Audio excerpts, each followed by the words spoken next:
কেমন আছো? হ্যাঁ আলহামদুলিল্লাহ। কে চিনতে পারিনি? আমি তনু। ভুলে গেলে এত তাড়াতাড়ি? আরে আপনি হঠাৎ করে এসএমএস দিয়েছেন, কোনো প্রয়োজন হয়েছে নাকি? না, এমনি মেসেজ দিলাম। ও আচ্ছা, ভালো। তো হঠাৎ জামাই রেখে এক্স বয়ফ্রেন্ড এসএমএস দেওয়ার কারণ?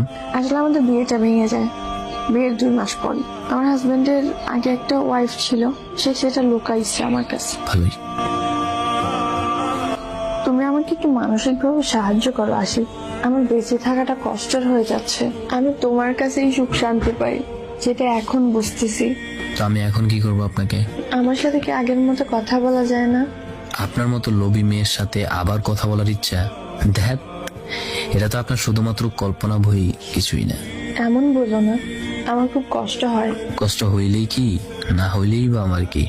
আজ থেকে 8 মাস আগেও আপনি বলেছেন আপনি আমার ছাড়া অন্য কাউকে বিয়ে করবেন না। আপনার বিয়ের জন্য ভালো পাত্র